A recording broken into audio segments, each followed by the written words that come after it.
There you are. Health authorities in Embu County heightened surveillance and response measures following confirmation of the county's first case of mpox. As Public Health Practitioners Union demand an independent and transparent investigation into the Utumishi Girls Senior School fire incident on the day the world is celebrating Bongo Day. We're also celebrating Madaraka Day. And by the way, where are they found, the bongo?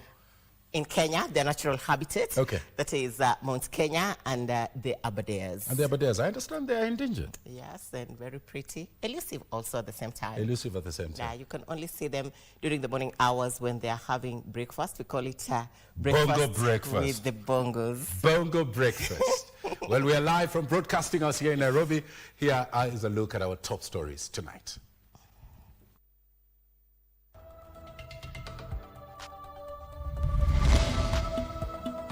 Celebrating Madaraka Day. Thousands throng Wajir Stadium for the 63rd Madaraka Day celebration.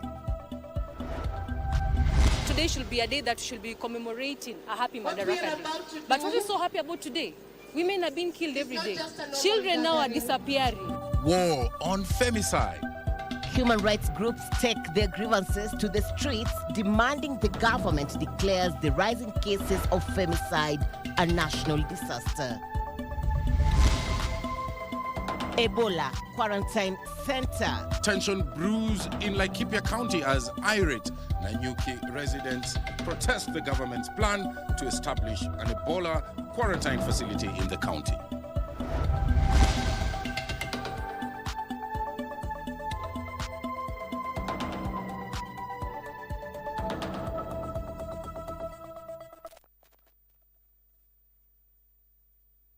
A warm welcome to Prime Edition. I am Mboya. I am Muchuma Odim. Our socials at KBC Channel 1 on X, Facebook, and YouTube. Our sign language expert tonight is Anne Wangeshi. President William Ruto has declared an end to decades of discrimination against communities in Kenya's northeastern region, saying access to national identity cards and basic services must no longer be denied because of ethnicity or even place of birth. Speaking during the first ever Madaraka Day celebrations held in Wajir County, the president emphasized inclusion and dignity and apologized on behalf of the nation for historical marginalization of northern Kenya. Now, this is the first time a county in northeastern region has had the honor of hosting a national holiday celebration. This story opens our coverage today on this Madaraka Day. Since devolution of national celebrations, many national holidays have bypassed counties in northeastern region. That changed on Monday, June 1st, 2026, as County 008 became the first to host Madaraka Day celebrations. To the people of Kenya, in northern Kenya, for this marginalization, I want to apologize on behalf of the nation of Kenya. Poleni sana ndugu zetu. Your Excellency, the people of Wajir have waited for this day. They prayed for this moment, a day when they host you, their president. A day they get the attention of other Kenyans, stand shoulder to shoulder with the leadership of the Republic, witness the parade of our gallant security forces, and experience the unifying force of patriotism that comes with a national occasion of great magnitude such as this. President William Ruto clarified removal of vetting conditions for identity card applications for residents in northeastern. It was not an invitation for foreigners to acquire Kenyan documents illegally.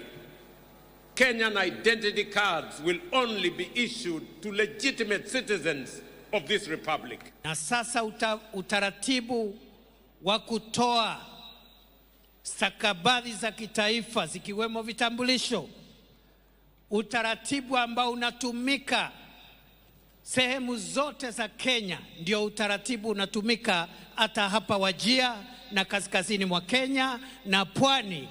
The theme of this year's Madaraka Day was Education, Skills and the Future. President Ruto noted that Wajir Teachers Training College has released 1,800 local teachers to the job market. Of all the tools a nation possesses, Education is the most potent. It is the bridge between promise and possibility, between poverty and prosperity, and between exclusion and belonging. Serikali ya Kenya tutawapatia pesa ya kujenga university ya Wajir. Host Governor Ahmed Abdullahi proposed renaming of the newly constructed Wajir Stadium, which the President approved.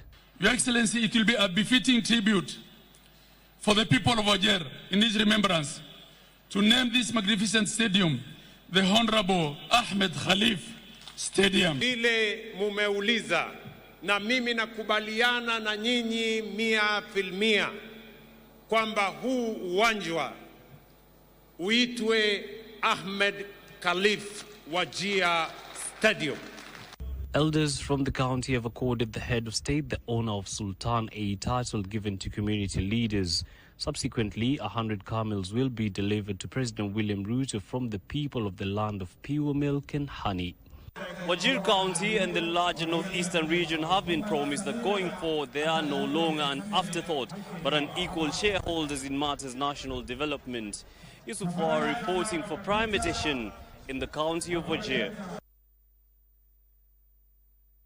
Staying with the 63rd Madaraka Day celebrations, a section of leaders has hailed President William Ruto's decision to bring the 63rd edition of Madaraka Day celebrations to the northern Kenya region, saying it is a great move, particularly in ensuring inclusivity. That's right. The leaders who spoke after attending the national commemoration at Wajir Stadium noted that huge investments made by government to uplift the region, which has previously lagged behind in development. This story was compiled by Eden Ibrahim. This year, the president actually broke ground for the new stadium, Wajir Stadium. And then now, 4 months later, it's a brand new stadium, and he spoke about it in his speech. This is the development the president is talking about. This is actually the progress he's bringing for Kenya. This is the new Singapore he's talking about. And I come from ICT, and he actually spoke about digitizing the country, including Wajir. In his president's address, he announced today that he has been able to unlock 5 billion shillings to commercialize livestock for the people of northern Kenya, from subsistence livestock keeping to commercial livestock keeping. And this 5 billion shillings will help more than 350,000 pastoralists and 2 million people in the households where these 350,000 pastoralists come from. We will use this money to commercialize livestock through aggregation. During this Madaraka Day, a lot of improvement of the roads have been done. And I think we are happy. We thank His Excellency the President. We will walk with him this journey. We have always said that His Excellency the President has soft voice for Northern Kenya. We have always said that His Excellency promotes inclusivity. A senior politician in this country, courageous one for that matter, has been named to the name for the stadium to be named under his name. Speak about the injustices the northern Kenya has been facing, and for that matter apologize. It has never been in history of Kenya that a president comes on air to apologize to the people who were discriminated for the longest time in this country. And I want to say, as a young person of Wajir, that William Ruto, we shall not forget what you have done for the people of Northern. We shall not forget that in the other regions of Kenya, you are the 5th president, but for us, you became the 1st. Because courtesy of you, we are at par with other counties. Kwa muda mrefu kisiasa wamekuwa wamebaguliwa, kimaendeleo wamekuwa wamebaguliwa, kimasomo wamekuwa wamebaguliwa,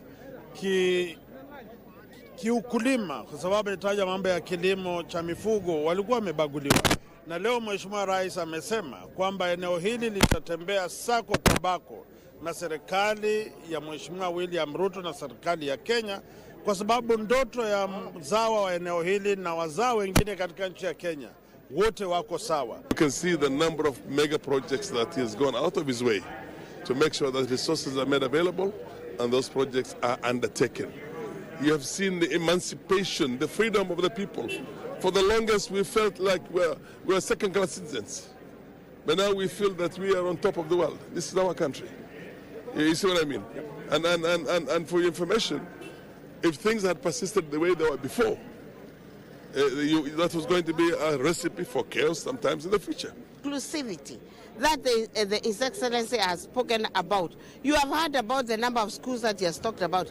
I have myself visited 3 high schools for the time that I have been here. So the question of inclusivity is real. We have enough schools in this region. We have enough teachers and bringing more in these regions. The newly built Wajir Stadium in the heart of Wajir town came alive on the 1st of June, Monday 2026, as residents and also visitors converged to mark Madaraka Day. As Kasichana Masha reports, the 10,000-seater venue was filled to capacity as the region finally got a chance to host the national holiday celebration. Take a look at that story. That's right, yeah.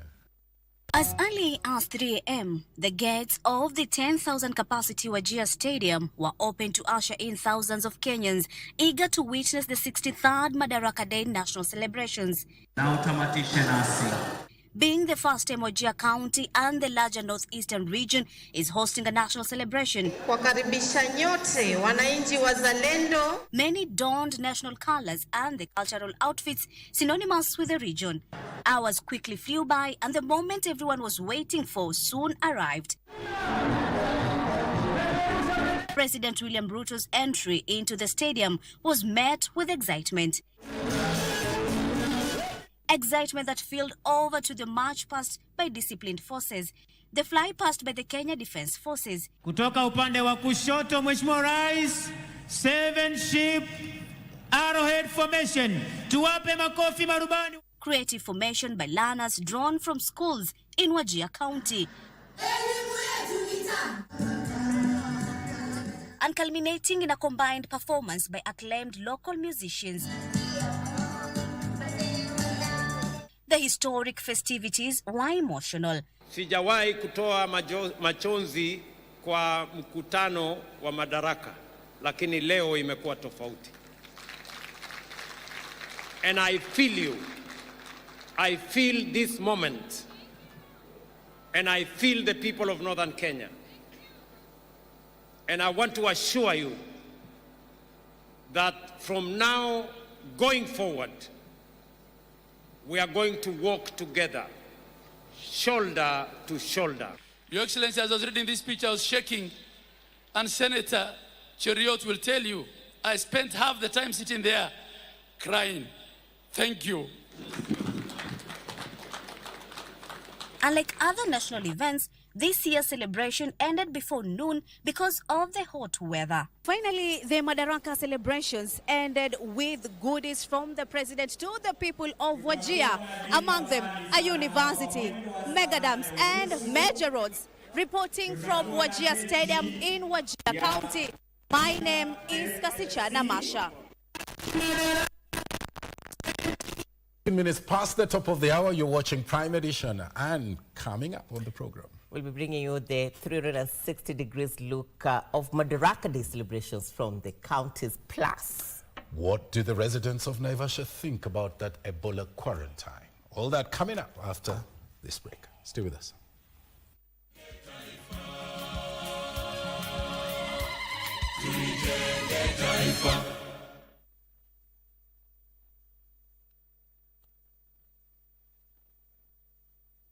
Do you know what's inside that prepackaged food? Those unhealthy ultra-processed foods high in sugar, salt or unhealthy fats can lead to diseases. According to the Ministry of Health, approximately 39% of all deaths in Kenya are as a result of non-communicable diseases such as obesity, diabetes, cancer and high blood pressure.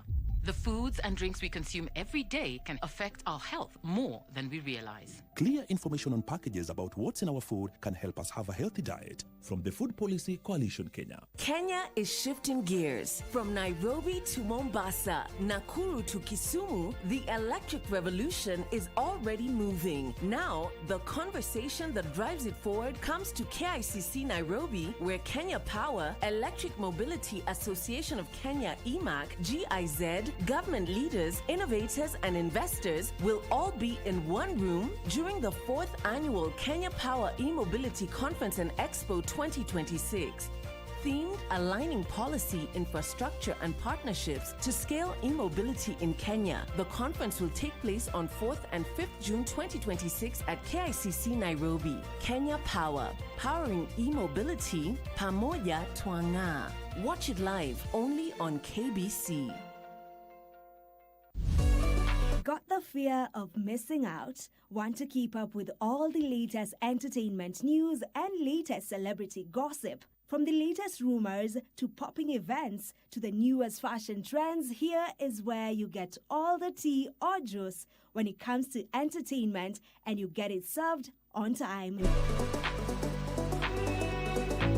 All that and so much more on Grapevine every single Monday from 10 p.m. and a rerun every Tuesday from 2 p.m. only on KBC Channel 1. Remember, if you did not see it on Grapevine, then it most probably never happened.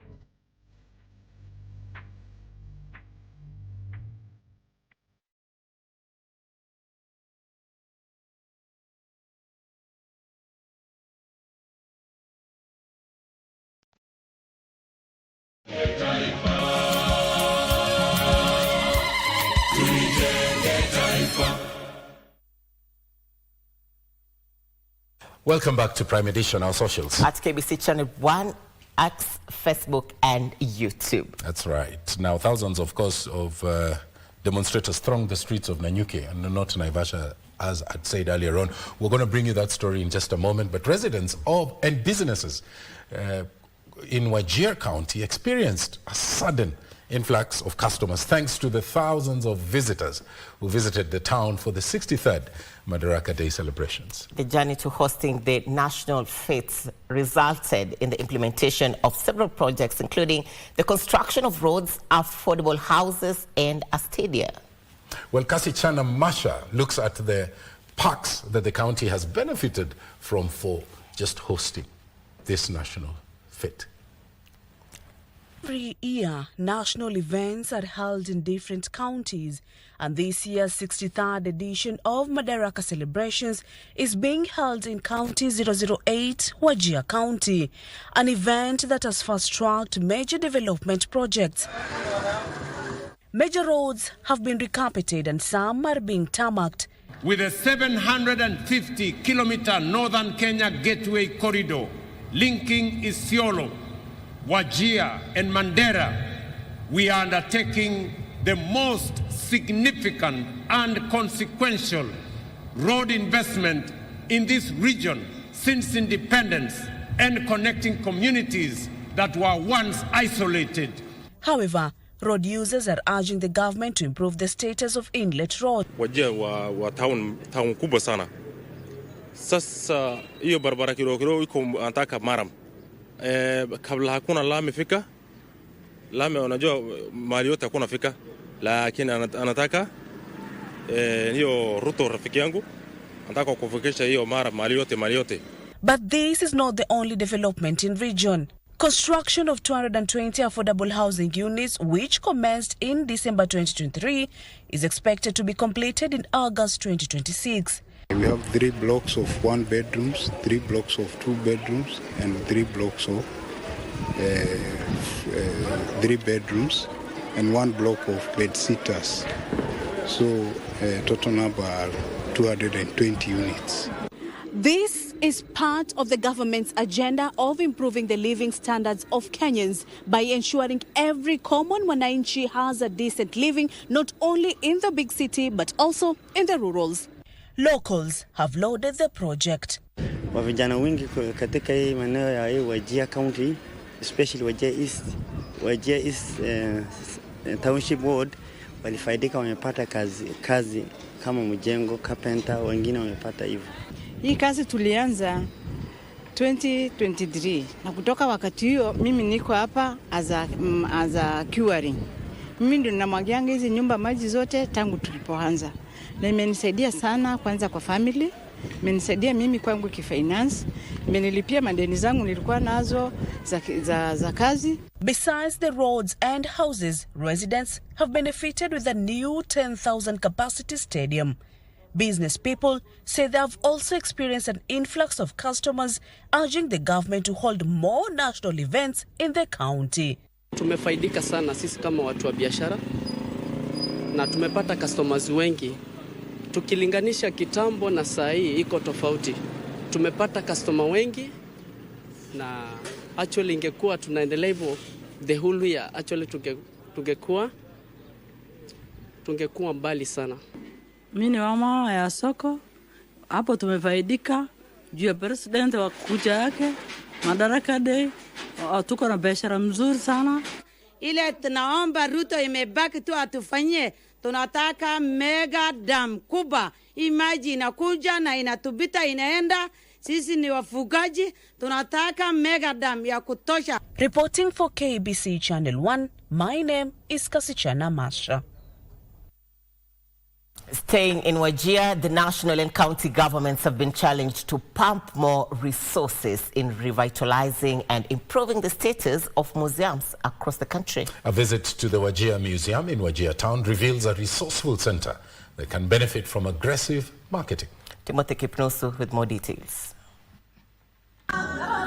Wajir Museum in Wajir town, Wajir county.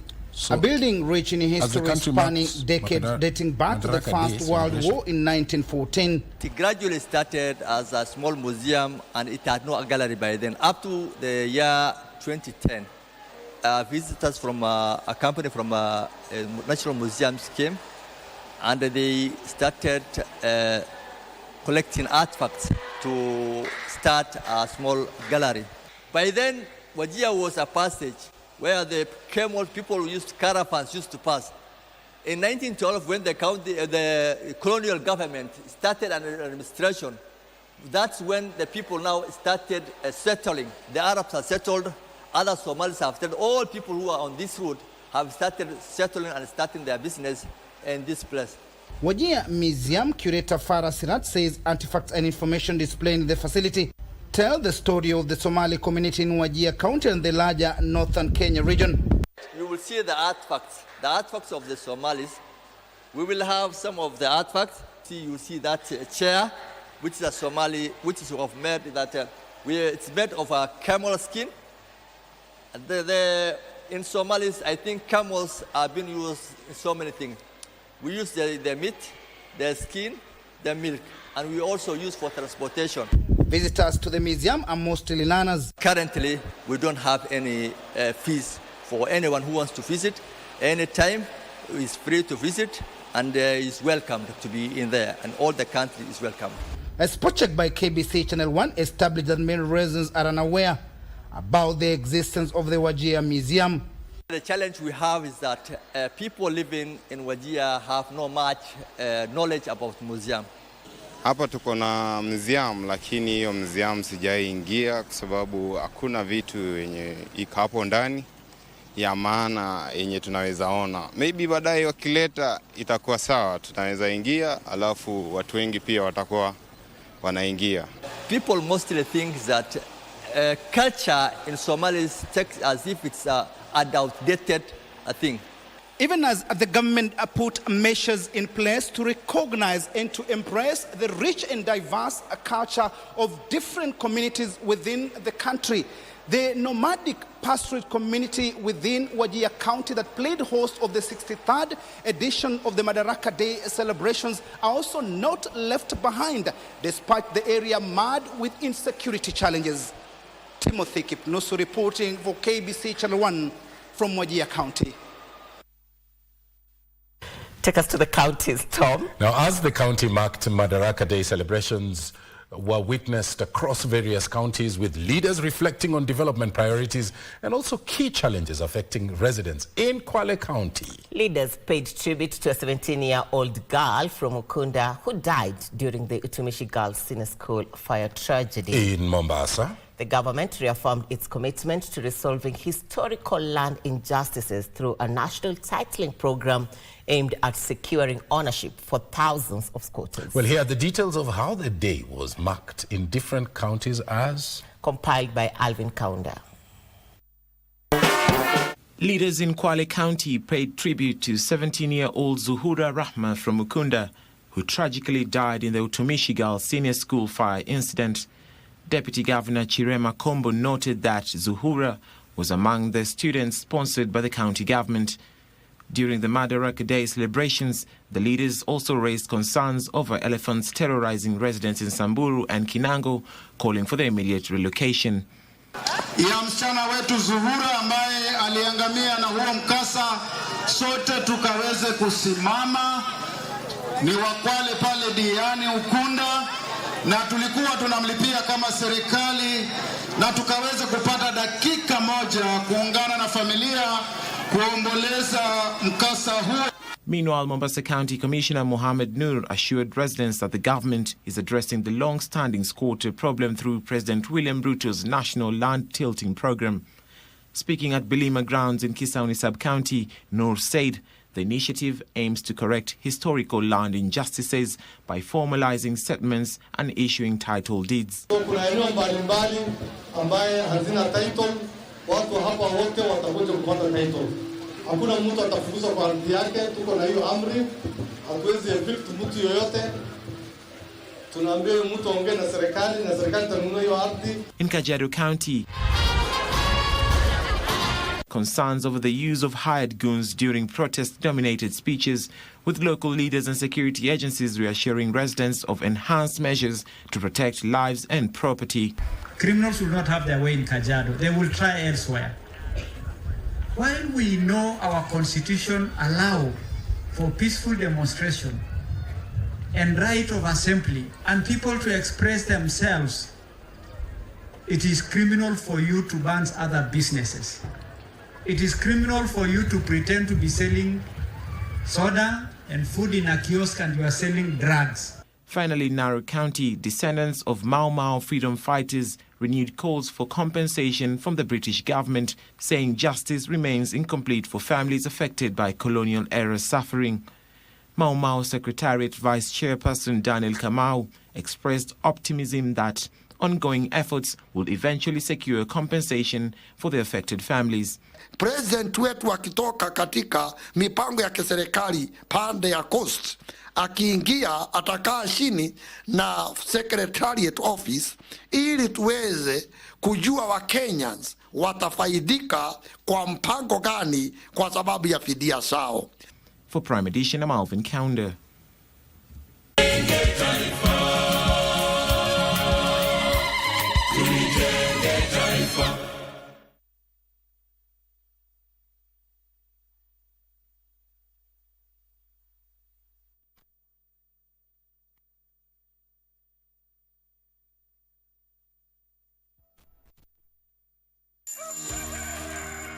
Good morning. Good morning. Good morning, Kenya. Wake up with Good Morning Kenya, the morning show that's got it all. We dive deep into issues shaping our country. Youth are a voice of a nation. What is the next step for the young people? Unpacking political landscape from Monday to Wednesday. We discuss family matters. It is very important to guard your relationship. And for your health. Someone doesn't wake up and they become an addict. It's in stages. We've got you covered each and every Tuesday at 9 a.m. Every Wednesday, it's all about The Viewpoint. A day in politics is like 1,000 years. Unpacking the biggest stories of the week, getting you insights and getting you ready for your day. And the package is not yet done. I get to fix your Thursday with some entertainment. Entertainment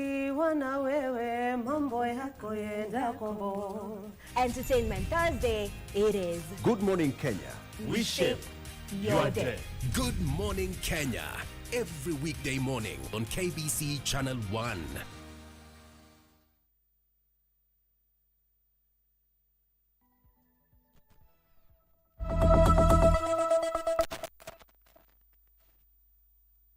Welcome back to Prime Edition. Our socials at KBC Channel 1 on X, Facebook and YouTube. On to Laikipia protest, Tom. Now, thousands of demonstrators thronged the streets of Nanyuki and walked to Laikipia Air Base to protest against the intended establishment of an Ebola quarantine center for United States citizens. Carrying flags and singing the national anthem, the protesters marched to the proposed venue for the facility with one clear message.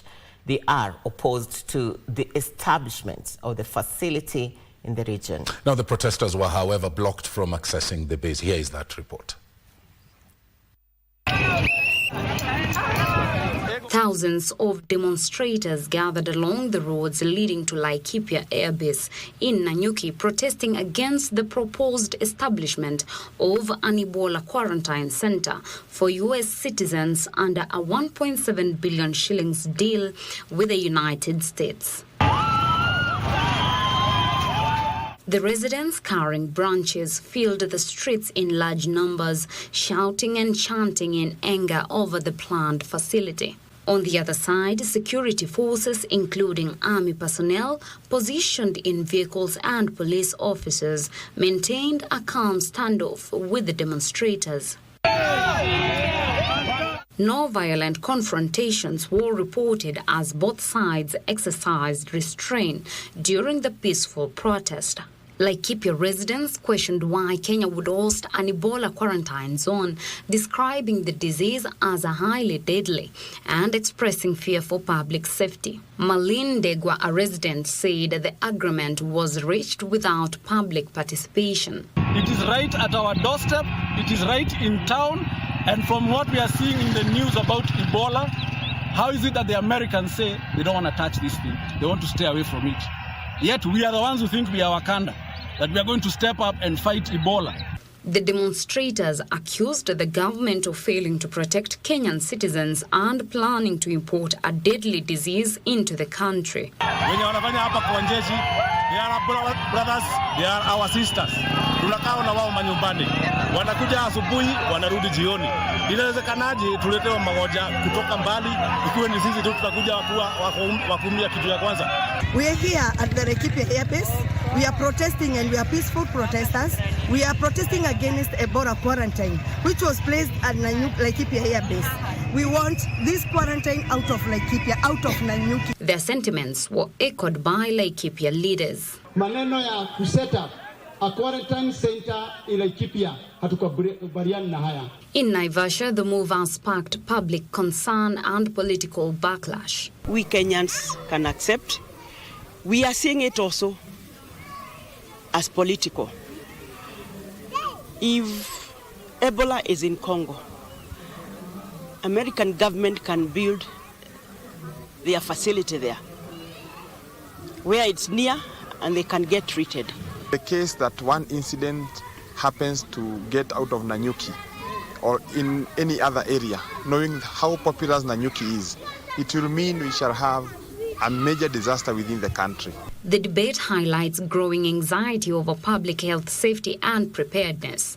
The Kenya High Court temporarily suspended the agreement allowing the United States to establish an Ebola quarantine facility for American citizens at the Laikipia Air Base.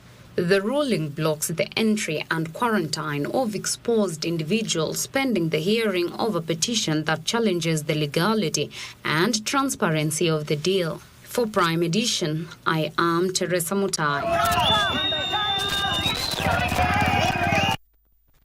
Staying with Health Watch, health authorities in Embu County have heightened surveillance and response measures after confirming the county's first case of Mpox. The patient, a 29-year-old woman from Kagaare North Ward in Runyenje sub-county, recently traveled from Murang'a County before testing positive for the viral disease. Here is that report.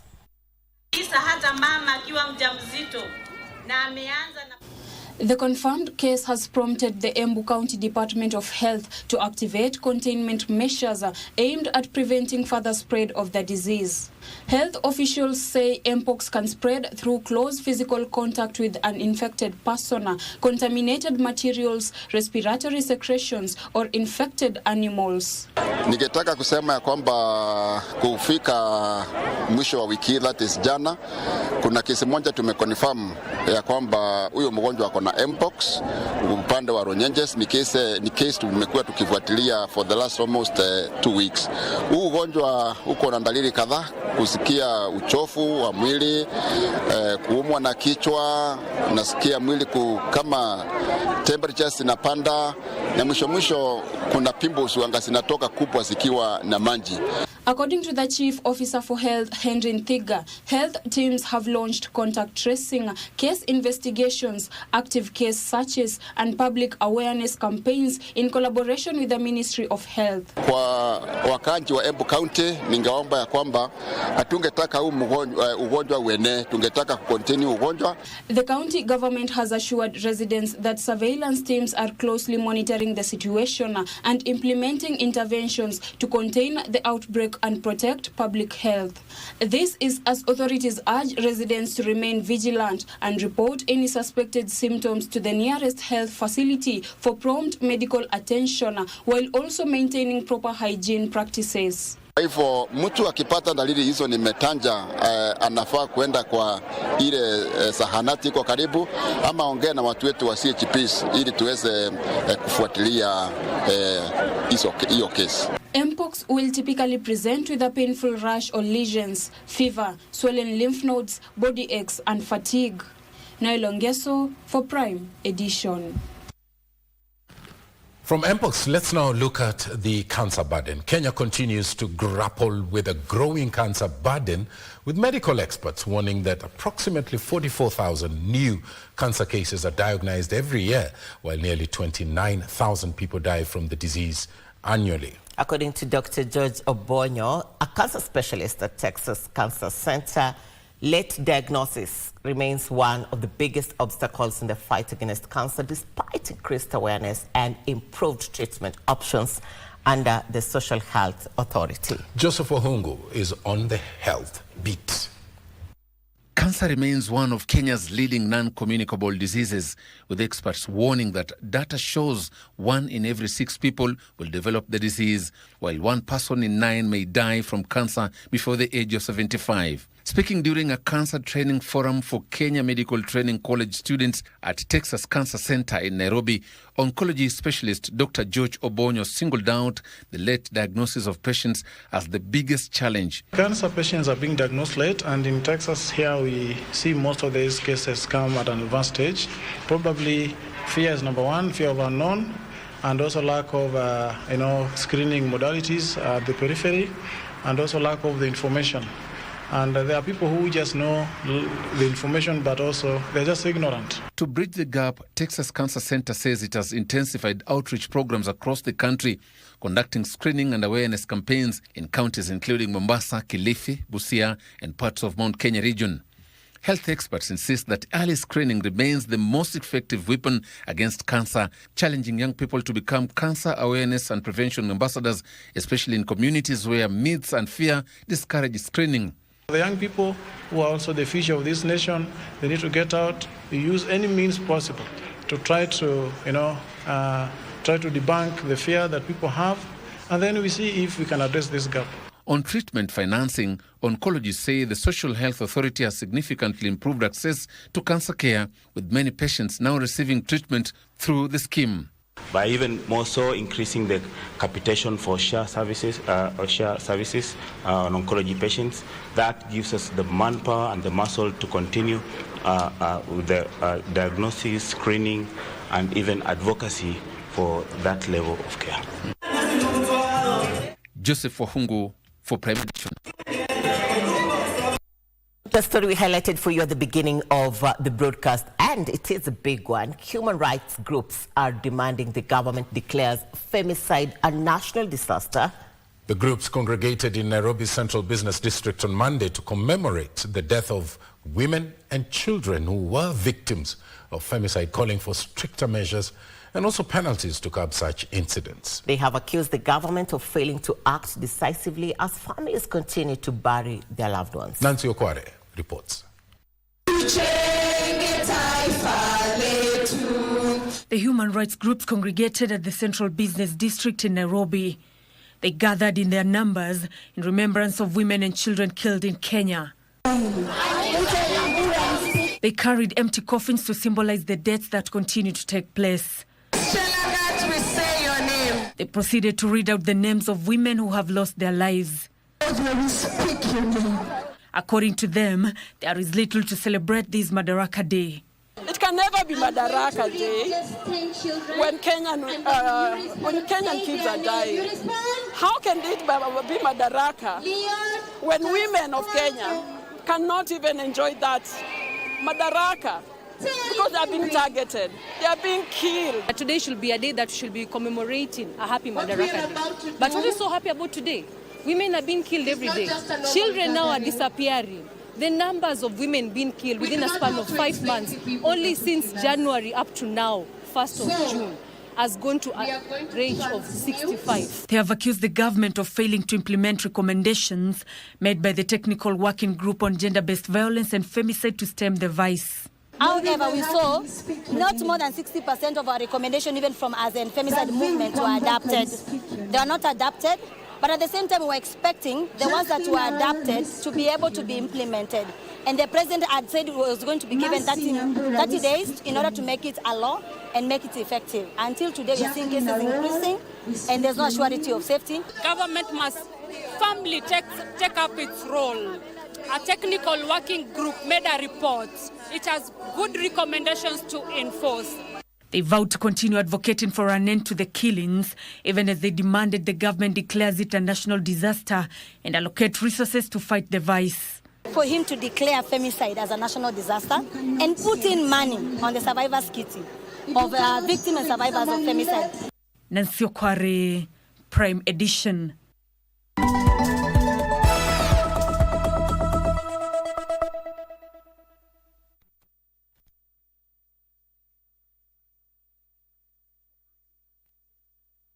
In a world where news is ever changing, staying informed is more important than ever. Join us every week on News Check, your go-to show for the latest in current affairs, breaking news and in-depth analysis. A warm welcome to KBC News Check. From politics to global events, we bring you content that matter to you. We're not just speaking about the governance and how we want to see it, but want to actually participate. Get your facts, hear from the experts, and really understand what is happening around you. We need to change our system first. You have to do the impossible to make sure the message is home. Stay ahead, stay informed, stay engaged. Will these people, everybody agree? Just listen to me. Let's give him a chance to clear the air. Catch News Check every Tuesday and Wednesday from 10 a.m. to 12 noon. Only on KBC Channel 1.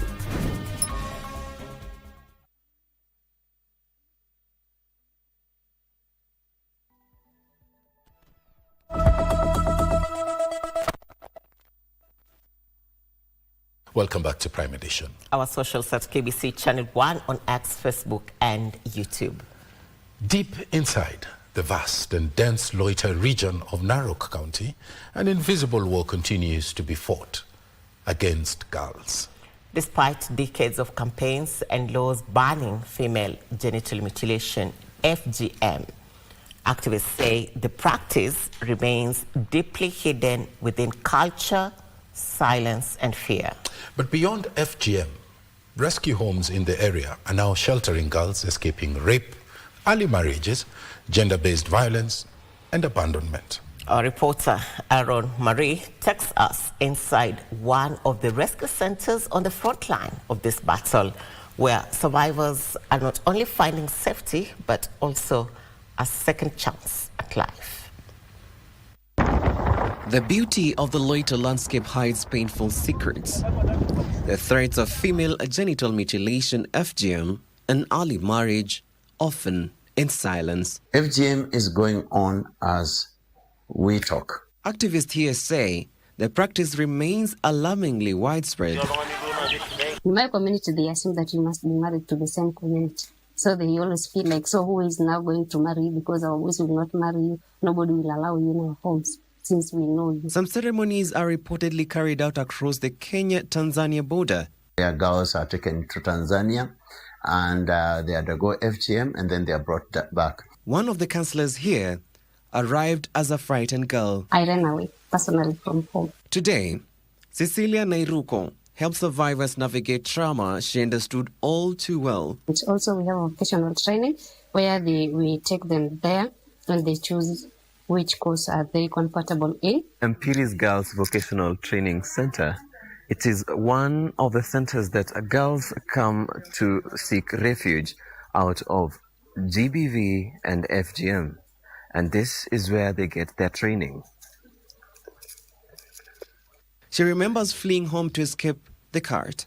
For Abigail Keranta, it was an escape from early marriage. Nimekuja hapa to take a course in hairdressing.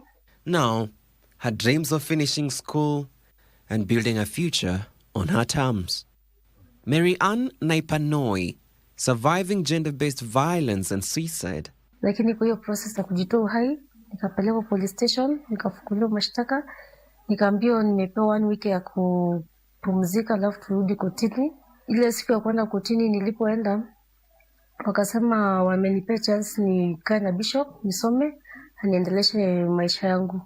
Today, she says education and support give her a reason to keep going. Kuna places mingi mtu anaweza kimbilia, badala ya kujisikia unaweza jitoa uhai ama unaweza fanya kitu mbaya. Kuna places mingi mtu anaweza enda na asaidike. For Scholastica Athiambo, the wounds of surviving a rape at 6 years old are still heavy. Lakini kuna mtu alikuwa anakuja home, alikuwa tu mzee.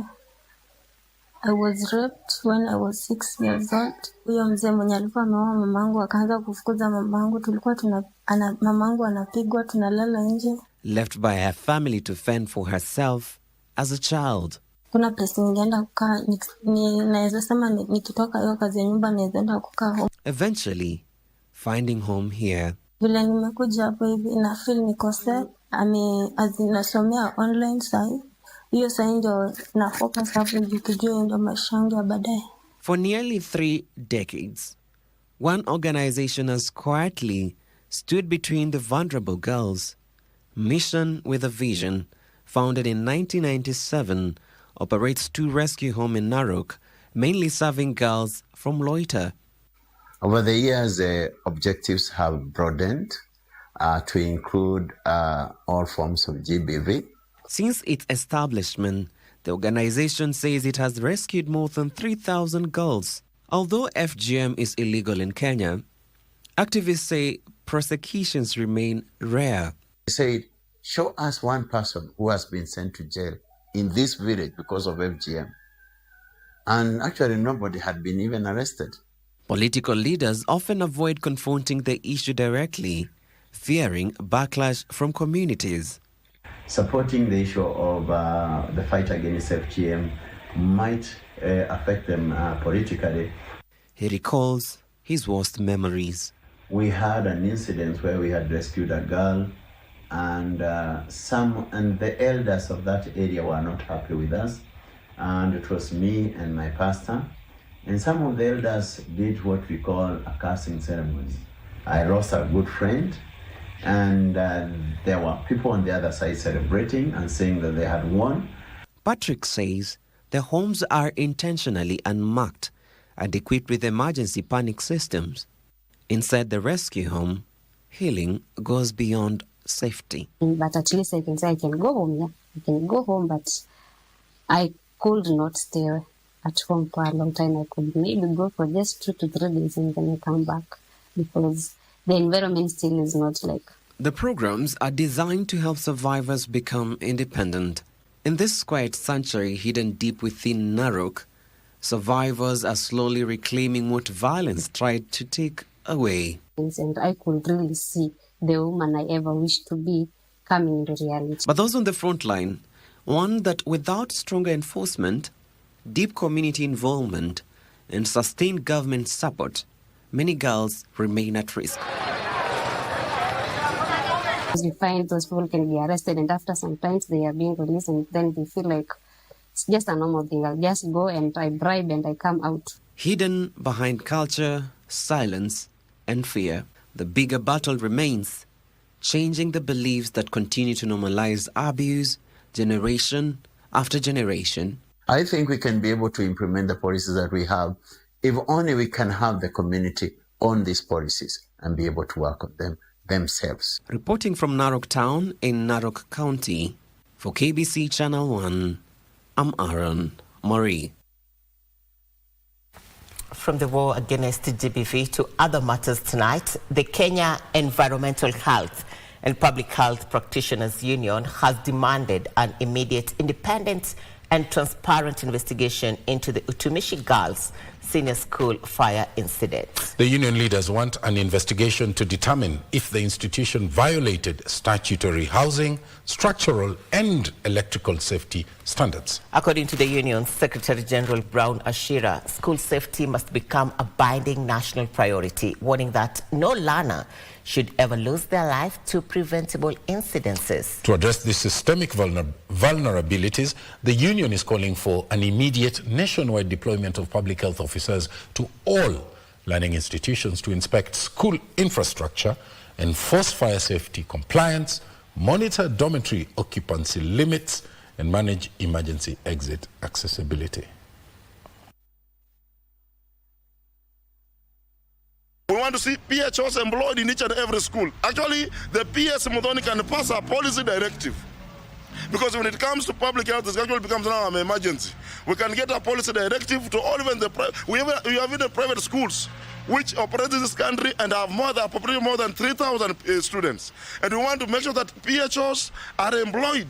We don't want to see things to do with disasters like fire happening when we can get PHOs in those schools and be able to do what is actually supposed to be done. The Public Health Disaster Act, Cap 242, Occupational Safety and Health Laws, Disaster Management Principles, and other relevant regulation concerning prevention, response, investigation, and post-disaster management is within the scope of practice of public health officers and technicians.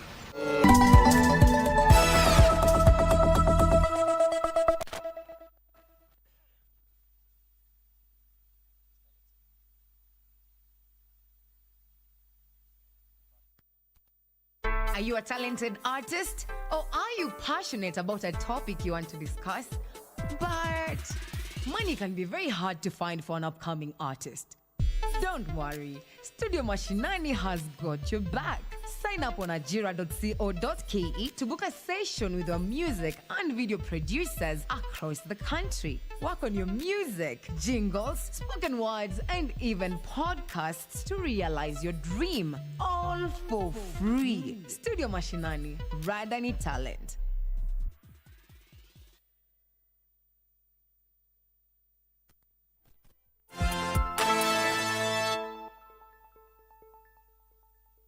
Welcome to sport.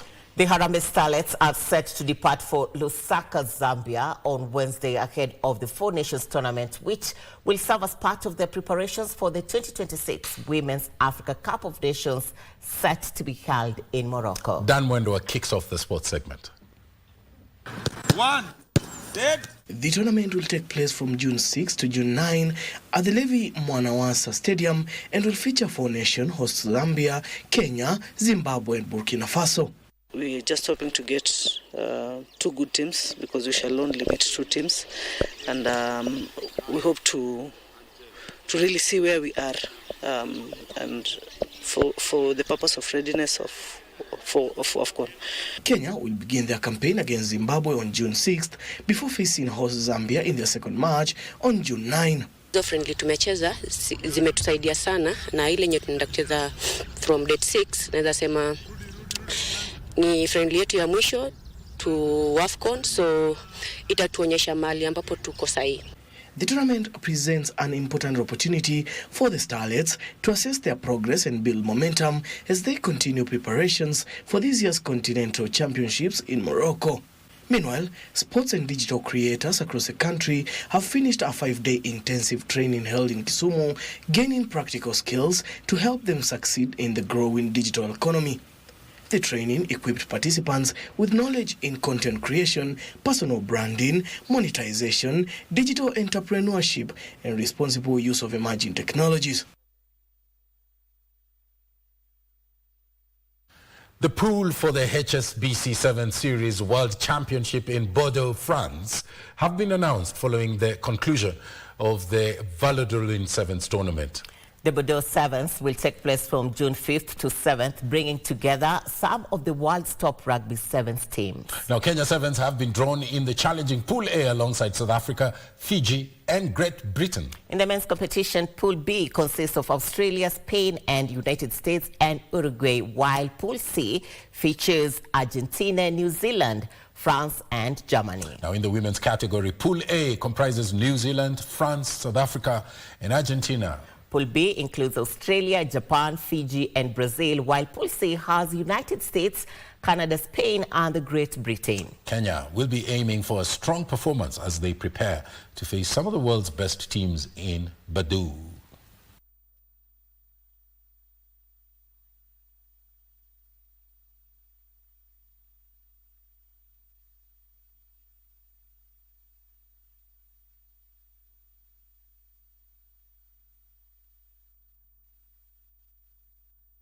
On to soccer, Mboya FC men's team and MCF Starlets emerged as the overall champions of the Captain Irene Ndanu soccer tournament held at Matu Primary School in Yatta Sub-County. Now, the men's final saw Mamba Football Club and Kaluluini FC play out a goalless draw in regular time before Mboya FC triumphed 4-3 in a dramatic penalty shootout to lift the title. In the women's final, MCF Starlets also settled for a 0-0 draw against Bulldozer Queens before securing a 4-3 victory on penalties to be crowned champions. The tournament attracted more than 30 teams from across Machakos County.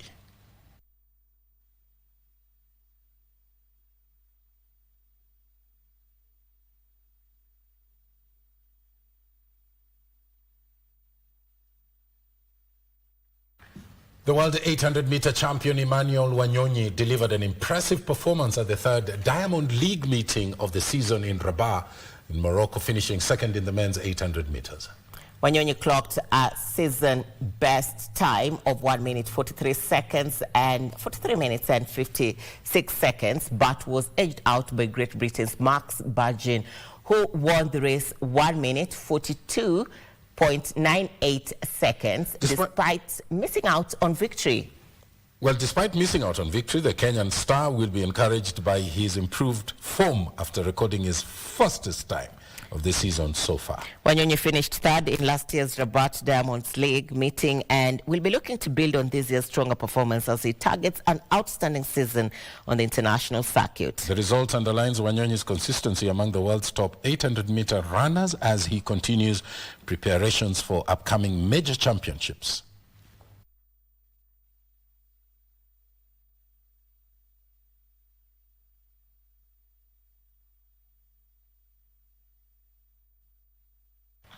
Now, the stage is set for an exciting final round at the 5th NCBA Faldo Junior Tour Kenya Championship after the completion of round 2 at VetLab Sports Club.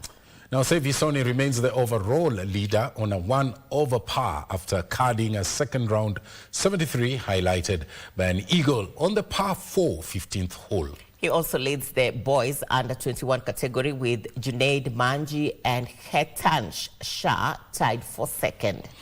Yuvraj Rajput moved into the second place overall after a solid round of 76 and now leads the boys under 16 division on 8 over par, narrowly ahead of Mwadhi Kisheru and Amar Shah.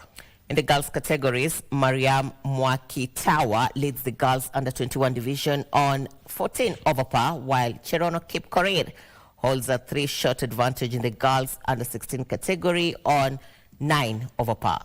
Now, the winners in the 4 age categories will earn qualification to the Faldo Junior Tour European Grand Finale in the United Arab Emirates later on this year in November.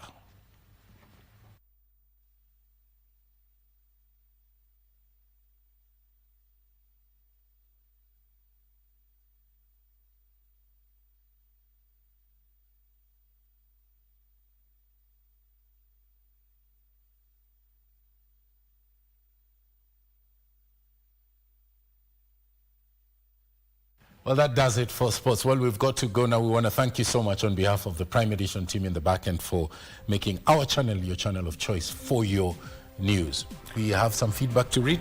Quick acknowledgements. Ezekiel Kiprop said good coverage on Madaraka Day celebrations. James Mwangi, you're watching all the way from Nyeri. Tony Anto watching all the way from Kitale, and John Joseph watching from Kiambu. We do appreciate your feedback. We do appreciate your company on our social media platforms at KBC Channel 1. My name is Muchuma Odim. Our sign language expert tonight is Anne Wangeshi. And I am Mboya. The time now, 10 p.m. East African. Good night and God bless you. See you tomorrow, same time, same place, here on Prime Edition. Bye-bye.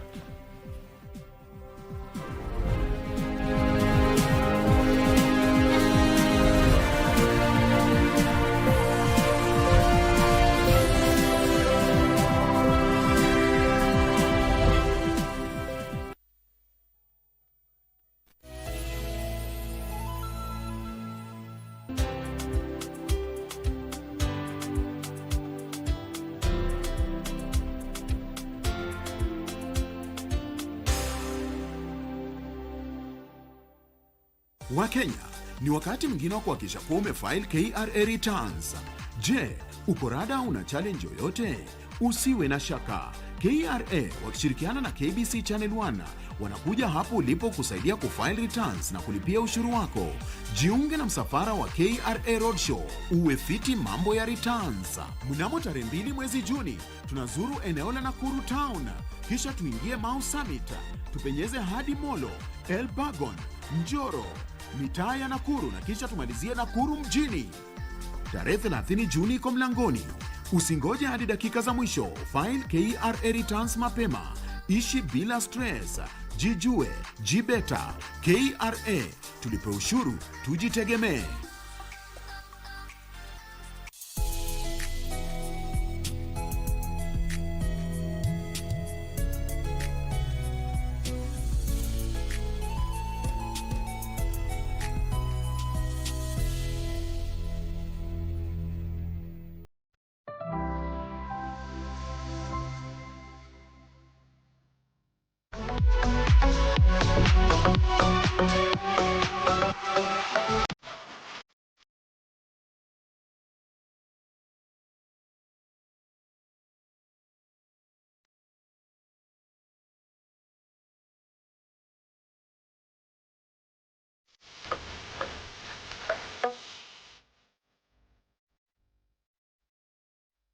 Hey, yo, Wagwan, welcome to the biggest, the baddest entertainment show right here in the 254 with yours truly, the Party Daddy. Now, weekend has been long, but we are back again, man. Happy Madaraka Day, man. Event has been, kumekuwa na events mingi sana over the weekend, but we are here to take you through all the recap. Now, as our usual weekly ritual, yeah, we are back with Nikita Karing. Now, this time round, I'm going to drop a brand new EP dubbed Lick Back. Now, this one is a reflection of Nikita stepping into her new era of music. Yes, as an independent artist. Now, EP, it's a 5-track EP. Another unique thing about this EP, I'm going to combine different genres in it. Tuko na R&B, tuko na dancehall, alafu with a splash of the Kenyan genge tone. In Mboya, yeah, in Mboya. Again, the number one track in this EP, inaitwa Niache, or rather, Leave Me Alone. Now, if you listen to it, you will agree with me that it's intimate and intentional. Woo! What do you think about it? Let's now dive straight into the business of the night with yours truly, the Party Daddy as the host. Let's go.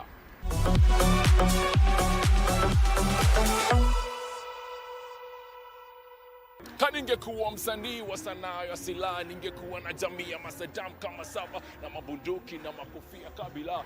You already know, man, tonight I'm speaking old school, I'm dancing old school, I'm jamming old school, because we are right here at the Carnival Restaurant for yet another edition of The Culture. Now tonight, we are celebrating the Kenya Old School Jams, man, straight from the 254, man. We're talking about Kidum, Afril, we're talking about Camp Mula, baby. Also hosted by Shafi Weru alongside Sanai Peitande. You know, when we talk about old school, those are the guys that take us way back in the old school, man. What more do you need? How about a